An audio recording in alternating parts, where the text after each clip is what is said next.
Arsenal smelt blood tonight, and 4-0 is not a joke in the space of 14 minutes. Number 14 as well scored 2 goals, a brace within minutes of one another. First goal was a bit suspect, I must say. But, you know, you take anything. Smash the likes. This is going to be a bit of a weird reaction. And, yeah, I mean, take it as you want, right? Rivals not going to like this, you know, the whole glazing thing. Look, Arsenal done what they did, yeah? Comfortable, as Hook said. Respect to Hooks. Hook said it would be comfortable tonight, and it really was. I thought the first half is probably not even worth talking about. I must admit, not even worth having a pit. I'm not trying to nitpick anywhere. It was just a dead half, right? You know, let's just say, okay, cool. Atletico or Atleti, they held their own. Cool. Bar for bar, a little bit. But see that second half. See you, Liverpool, right? Liverpool, you could learn a thing or two from Arsenal, I must say. You know, after, you know, conceding 2 goals and letting Atletico back in your ground, you know, at Anfield, by the way, into the game just for you to go and nick it. I believe at the end, was it 3-2? Yeah, you could learn a thing or two, you know, in defense, how to recycle the ball. Oh, yeah, and maybe scoring a little bit more goals, potentially, maybe, who knows? You know, sustained attacks, variety of goals. And you know what? I'm going to mention one thing before I talk about any of the players. Gunnar Lee said something earlier to me. He said, generally, Emirates is a vibe. There is such a vibe at the Emirates right now. And I could hear it on TV where, you know, this time when they decided not to mute, you know, the how loud it was or anything. But Arsenal fans were class. And I'm a big fan of atmospheres, behaviors and whatnot when it does come to grounds. And Emirates, that was absolutely one good banner. I must say it was hilarious, but overall, that is a proper Champions League atmosphere. Because typically, if you're going to think about Atleti Ultras, they would be super loud, or foreign fans at that, right? Put you lot of class. You know, set piece, again, or whatever it is, just to go score another one. Pretty much when you sang that was banner.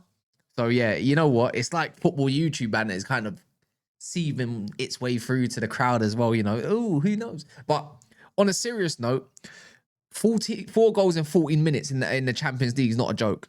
And there's a few players that did stand out to me, and I mentioned a couple, but I'm gonna work it how I need to kind of word it. First and foremost, let's just get the bait ones out the way. Gabriel is the best centre-back in the league and in the world. I said it. Don't care. It's not reactionary. He had a bit of an iffy kind of start, you know, at Arsenal at the start of the Premier League and stuff. But there is no better centre-back in the world than this man. And I said it on stream, right? You can say Virgil van Dijk all you want. But if we're going to go off recent form at this moment of time, and if you want to even go band for band for a couple years recently, let me know, innit? Because I feel like I'm one of the few rival fans that really, really put Gabriel on a pedestal that not many others do. That's how I feel. Yeah, I rate this man high. He's at an age, and you want to do comparisons, up to you, but he scores goals, he gets assists from corners and stuff like that. His defending ability is absolutely top-notch. He loves the club. He's captain material. There's not a single weakness in his game. Maybe a long ball pass, if you want to call that a weakness or more of an advantage. This guy is a rock, and he is a flipping beast. You know, partnerships make, obviously, defenses what they are. But his relationship with Saliba, Declan Rice, Zubimendi, Raya, and let alone the man who I thought was absolutely wicked tonight, yeah, the one that done an absolute crazy madness for Martinelli's goal, Lewis Skelly. Lewis Skelly in the Champions League is a cheat code. It's kind of easy to see a bit of secure athleticism, you could call it, right? So someone that looks like they use their body to their advantage. So if you want to call it that, let's call it that. And someone that's technically secure in the Champions League, it's quite notable that they probably will do rather well, you know, against obviously these small techie players. And it could go either way. But he tonight was brilliant against Simeone. You know, Simeone did get in at once, bad touch. Gabriel blocked it, but on one end scoring and back on the other end, he's defending. Not even 2 minutes later, he was brilliant, man.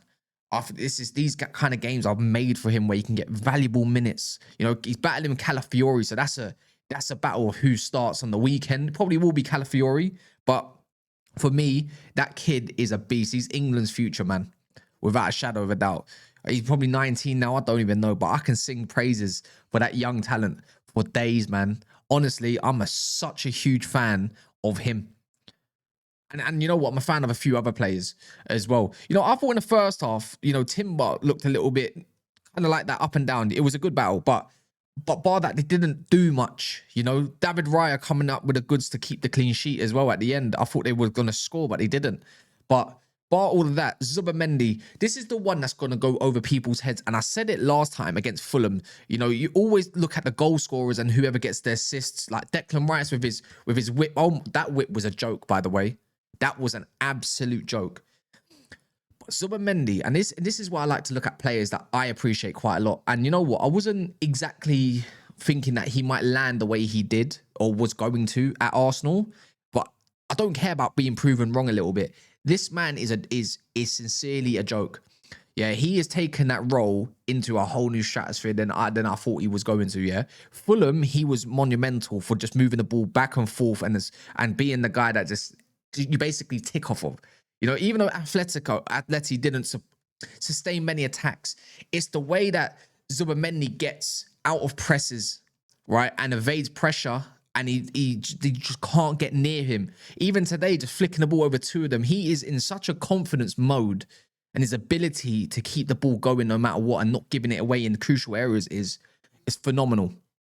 Yeah, it kind of reminds me of Caicedo for what he does at Chelsea as well, or Lavia, or Rodri. Just similar kind of levels, man. He is he's the DM I like. They're the sort of maestros I appreciate. You could call him a little bit more of a regista, if anything, probably more than a maestro. So, yeah, man, I thought he deserves a mention at the very least, just because he didn't get score or whatever, and Arsenal all over them. It's thanks to that man right there.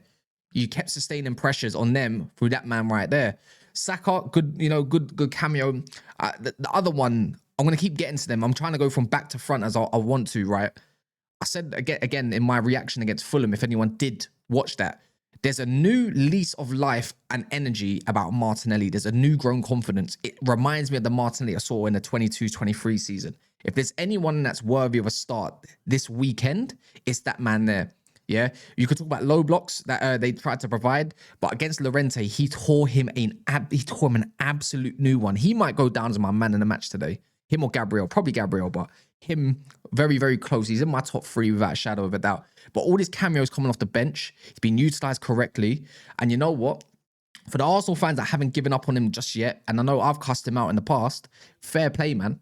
Because he's just showing that, he's a part of this team. And maybe that's what happens when you do brew like a little bit of, what would you call it again? A little bit of a, friendly, just friendly competition. Who's going to start? If you're going to fight for your place and you want to be a part of a team that looks like they're going to go further and further up. I don't know how much further you can go up from second, to be fair. It's champion, right? But if you want to be a part of something, you better start performing. He fended off the whole money thing of Saudi Arabia, and he thought, you know what, I want to stay here. I'm going to fight for my place. And right now, he's providing a very good case for why he should be Arsenal's starting left winger. So yeah, you know what, he made all the difference. His runs in behind, they just could not handle him whatsoever. And that finish was flipping sublime. And that was all Lewis Skelly's work. But in the end, he finished that dinner, right? And he is definitely one of Arsenal's best finishers and has been for a long time. People need to remember, he used to be a striker, right? So there's no surprise with all of that. But he's just adding to his tally and he's providing some crucial moments, whether it's, the game's gone or not. I think that goal was to make it 2-0, correct? Because Gabriel scored that header that just floated in from Declan Rice's whip. But yeah, you got to, I'm starting to kind of notice a little thing or two with him. And you know what? I can keep scouring around the teams, Arsenal, Arteta's man management, taking in the 72nd minute, taking off all the players that he didn't need to, done a triple substitution. Norgard coming on, Timber coming off, Mascara on as well. On top of, I can't remember who the other one was. It's good. It's good management. I must say, Pep done it as well in, taking Haaland off in a Villarreal game. Just keeping things fresh for the weekend to keep this Premier League battle is going to fire up and be something amazing. But in the Champions League alone, Arsenal seem very secure. Another clean sheet. I don't know how many goals they've conceded overall. They beat Bilbao 2-0. I think they beat Olympiacos. Was it Olympiacos that you played? I think that was 2-0 as well. I might be wrong. You're keeping clean sheets When we talk about titles and all that, what wins titles is definitely, look, attack wins your games, defense wins your titles. But you know what?